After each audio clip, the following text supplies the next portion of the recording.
யோவான் 10:9-10. நானே வாசல், என் வழியாய் ஒருவன் பிரவேசித்தால் அவன் ரட்சிக்கப்படுவான். அவன் உள்ளும் புறமும் சென்று மேய்ச்சலை கண்டடைவான். திருடன் திருடவும் கொல்லவும் அழிக்கவும் வருகிறான் என்று வேறொன்றுக்கும் வரான். நானும் அவைகளுக்கு ஜீவன் உண்டாயிருக்கவும் அது பரிபூரணப்படவும் வந்தேன். Day 2 Royal family. பிரசங்கி 4:9-10. ஒன்றியா இருப்பதிலும் இருவர் கூடியிருப்பது நலம். அவருடைய பிரயாசத்தினால் அவருக்கு நல்ல பலன் உண்டாகும். ஒருவன் விழுந்தால் அவன் உடனே அவனை தூக்கி விடுவான். ஒன்றியா இருந்து விடுகிறவனுக்கு ஐயோ, அவனை தூக்கி விட துணை இல்லையே. Day 3 royal map. யோசுவா 1:8. நியாயப்பிரமாண புஸ்தகம் உன் வாயை விட்டு பிரியாதிருப்பதாக.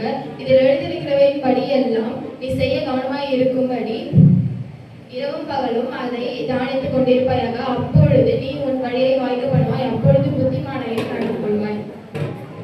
Day 4 Royal power. 2 கொரிந்தியர் 4:7-8-9 இந்த மகத்துவமுள்ள வல்லமை எங்களால் உண்டாயிராமல் தேவனால் உண்டாயிருக்கிறது என்று விளங்கும்படி இந்த பொக்கிஷத்தை மண்பாண்டங்களில் பெற்றிருக்கிறோம். நாங்கள் எப்பக்கத்திலும் நெருக்கப்பட்டு போகிறதில்லை, கலக்கம் அடைந்தும் மனம் முறிப்பட்டும் கைவிடப்படுகிறதில்லை, கீழே தள்ளப்பட்டு மடிந்து போகிறதில்லை.